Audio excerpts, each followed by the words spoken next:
Hello दोस्तों, आज हम जानेंगे छत्तीसगढ़ के आकांक्षी ज़िले के बारे में कि आकांक्षी ज़िला होता क्या है।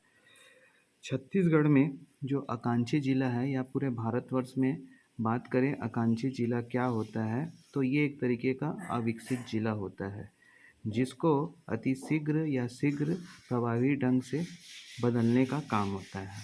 और यह कार्यक्रम जो होता है यह भारत सरकार के अधीन होता है। अब यहाँ जानते हैं आकांक्षी ज़िला रियल में होता क्या है। आकांक्षी ज़िला जो है भारत सरकार का एक एक प्रमुख उद्देश्य है या एक कार्यक्रम है जिसे सन जनवरी 2018 में शुरू किया गया था। इसका लक्ष्य जो होता है देश भर के 112 सबसे अविकसित ज़िले, जो ज़िले बाकी ज़िलों के कंपेयर में विकसित नहीं हैं, उसको सही ढंग से बदलना। और अगर बात करें हम छत्तीसगढ़ में आकांक्षी ज़िले के बारे में, तो छत्तीसगढ़ में आकांक्षी ज़िले की संख्या जो है वो आपका 10 है। अब इस आकांक्षी ज़िले को हम याद करने के लिए इसे मैंने संभागवार बांट दिया है। यहाँ पर देखते हैं, बात करते हैं छत्तीसगढ़ में ये प्रथम संभाग, जैसे यहाँ पर मैं लिखा हूँ बस्तर संभाग। बस्तर संभाग में आपको याद रखना है, बस्तर संभाग के जितने भी ज़िले हैं ये आकांक्षी ज़िले के अंतर्गत आते हैं, जो इस प्रकार है। पहला है आपका कोंडागांव, दूसरा है आपका कांकेर, तीसरा है आपका सुकमा, चौथा है आपका नारायणपुर, पांचवा है आपका दंतेवाड़ा, छठवा है आपका बस्तर और सातवां है आपका बीजापुर। ये बस्तर संभाग के जितने भी ज़िले हैं ये सभी आकांक्षी ज़िले के अंतर्गत आते हैं। अब बात करते हैं बिलासपुर संभाग में, तो बिलासपुर संभाग में मात्र एक ही ज़िला, वो है आपका कोरबा। कोरबा जो है वो आकांक्षी ज़िले के अंतर्गत आता है। अब बात करते हैं रायपुर संभाग का, तो रायपुर संभाग के अंतर्गत महासमुंद महासमुंद जो है वो आकांक्षी ज़िले के अंतर्गत आता है रायपुर संभाग में। बात करते हैं चौथे संभाग का, दुर्ग संभाग। ये दुर्ग संभाग के अंतर्गत छत्तीसगढ़ का मात्र एक जिला आता है राजनांदगांव, और इस राजनांदगांव में दो जिले और सम्मिलित हैं, जैसे आपका खैरागढ़, छुई खदान, गंडई तथा मोहिला मानपुर चौकी। ये दोनों जो है वो राजनांदगांव जिले के अंतर्गत आते हैं। और इस प्रकार जो छत्तीसगढ़ में आकांक्षी जिले की संख्या हो जाती है वो आपका 10 हो जाती है। आपको ये याद रखना पड़ेगा कि ये जो छत्तीसगढ़ में जो आकांक्षी ज़िले या पूरे भारतवर्ष में आकांक्षी ज़िले की बात करें, ये कार्यक्रम जनवरी 2018 से स्टार्ट किया गया था और पूरे देश भर के 112 अविकसित ज़िले को इसमें शामिल किया गया। बात करते हैं हम छत्तीसगढ़ के राजकीय प्रतीक। छत्तीसगढ़ के राजकीय प्रतीक में हम जानेंगे कि छत्तीसगढ़ में राजकीय प्रतीक के तौर पर किसे किसे लिया गया है। जैसे बात करें हम राजकीय पशु का, तो राजकीय पशु में आपका प्रथम राजकीय पशु जो है छत्तीसगढ़ का वन या जंगली भैंसा, जिसे वन भैंसा या जंगली भैंसा के नाम से भी जानते हैं, जिसका वैज्ञानिक नाम होता है बबुलस और बुबलिस। ये आपका अरना और अरनी, जिसमें आपका नर होता है अरना और आपका मादा होती है वो आपका अरनी। छत्तीसगढ़ में जो आपका राजकीय पशु है वो उसे घोषित किया गया था जुलाई 2001 में। इसके राख रखाव या प्रमुख संकेंद्रण में सबसे प्रथम है इंद्रावती राष्ट्रीय उद्यान, जो कि बीजापुर में स्थित है।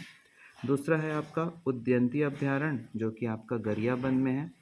तीसरा है आपका पामेर अभ्यारण्य, जो कि आपका बीजापुर में है। अब बात करते हैं इसमें मुख्य तथ्य है क्या। जो वन भैंसा है या जंगली भैंसा है एक तरीके का शाकाहारी पशु है, जिसका प्रमुख जो आहार है वो आपका घास है। छत्तीसगढ़ में जो है सबसे शुद्ध नस्ल के वन भैंसे पाए जाते हैं। और अगर बात करें बाणभट्ट, जो कि हर्षवर्धन के दरबारी कवि थे, उसकी रचना जो थी कदंबरी, इसमें इसका वर्णन किया गया है। अब बात करते हैं छत्तीसगढ़ का राजकीय पशु के बारे में, पक्षी के बारे में, सॉरी, राजकीय पक्षी के बारे में। तो छत्तीसगढ़ का राजकीय पक्षी जो है वो कि पहाड़ी मैना है। इसका वैज्ञानिक नाम ड्रैकुला रिलीजियोसा पेनिसुलिस है। राजकीय पक्षी इसे घोषित किया गया था जुलाई 2001 में। इसका प्रमुख संकेंद्रण बस्तर के वन्य क्षेत्र मतलब आपका जो छत्तीसगढ़ का जो दक्षिण वाला भाग है यहाँ पर इसका संकेंद्रण है। संरक्षित क्षेत्र या जहाँ इसका राख रखाव या संरक्षित किया जा रहा है वह आपका कांगेर घाटी राष्ट्रीय उद्यान है जो कि बस्तर जिले में है। विशेषता क्या है? राजकीय पक्षी जो है इसकी एक अलग विशेषता है, यह मानव आवाज़ की नकल करने में निपुण होता है। अब बात करते हैं राजकीय वृक्ष की। छत्तीसगढ़ का जो राजकीय वृक्ष है जिसे हम साल या सरई के नाम से भी जानते हैं, इसका जो वैज्ञानिक नाम है शौर्य रोबस्टा है। प्रमुख संकेंद्रण बस्तर क्षेत्र में होता है इसका। दक्षिणी सरगुजा, धमतरी, महासमुंद, उच्च भूमि, दुर्ग उच्च भूमि। उच्च भूमि क्या होता है ये हम आगे जब छत्तीसगढ़ का भौतिक विभाजन जब पढ़ेंगे उसमें हम बताएंगे कि उच्च भूमि क्या होता है। उसके बाद छुरी उदयपुर की पहाड़ी और पाट क्षेत्र क्या होता है ये भी हम आगे बताएंगे। अब बात करें इसकी राजकीय वृक्ष की विशेषता क्या होती है। साल एक तरीके का पतझड़ वन है, ये भारत के भूगोल में हम जानेंगे पतझड़ वन क्या होता है। राज्य के कुल वन क्षेत्र का, राज्य में जितने भी वन क्षेत्र हैं उसका जो 40% भूभाग है वो साल वन क्या करता है आपका, साल वन वहाँ पर विद्यमान है या उपस्थित है वहाँ पर। अब बात करते हैं बस्तर जो आपका जो दक्षिण वाला इलाका है छत्तीसगढ़ का बस्तर, उसको साल वनों का द्वीप कहा जाता है क्योंकि यहाँ साल वनों की बहुत अधिकता है। छत्तीसगढ़ में सर्वोत्तम प्रजाति के साल वन जो होता है वो आपका कोंडागांव जिले के केशकाल घाटी में पाया जाता है। ये बहुत इंपॉर्टेंट है कि छत्तीसगढ़ में जो सबसे सर्वोत्तम प्रजाति का जो साल है वो कोंडागांव जिले के केशकाल घाटी में पाया जाता है। उसके बाद बात करें बस्तर के कोमलनार और मगरनार, ये दोनों छत्तीसगढ़ का वह क्षेत्र है जहाँ काफ़ी ऊंचे ऊंचे साल वृक्ष पाए जाते हैं और ये साल वृक्ष की जो लंबाई है वो नेपाल की तराई में पाए जाने वाले जो साल वृक्ष है उसके बराबर है। अब बात करते हैं छत्तीसगढ़ के राजकीय गीत के बारे में। छत्तीसगढ़ का जो राजकीय गीत है वो अरपा पैरी की धार है। इसके जो रचयिता है डॉक्टर नरेंद्र देव वर्मा है। इस छत्तीसगढ़ का जो राजकीय गीत है इसे राजपत्र में प्रकाशन 18 नवंबर 2019 में किया गया था। इस राजकीय गीत को, छत्तीसगढ़ का राजकीय गीत को गाने के लिए 6 मिनट 36 सेकंड का समय लगता है।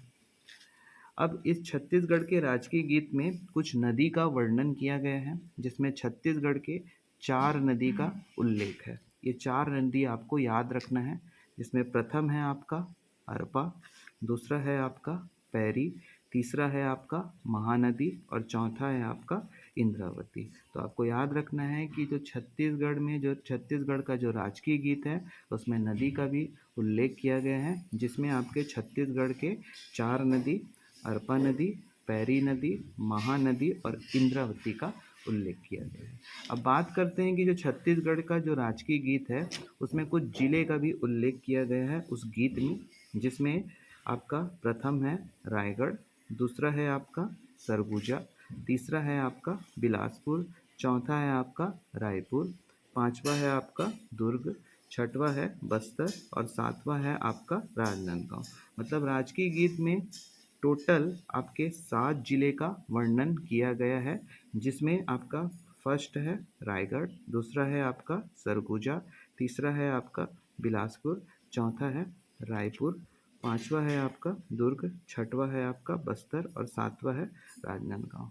आगे हम छत्तीसगढ़ में छत्तीसगढ़ का क्षेत्रफल और छत्तीसगढ़ का भौतिक विभाजन ये सब के बारे में हम आगे पढ़ेंगे और कल मैथ्स की क्लास अपलोड होगी जिसमें हम पहला चैप्टर पढ़ेंगे नंबर सिस्टम और उस नंबर सिस्टम को हम टाइप वाइज से पढ़ेंगे। उसके बाद अगले कुछ दिनों में भूगोल और साइंस के भी क्लास अपलोड किए जाएंगे। अगर आपको वीडियो अच्छा लगा तो इसे शेयर ज़रूर करिएगा और कुछ लाइक भी कर दीजिएगा मेरे लिए।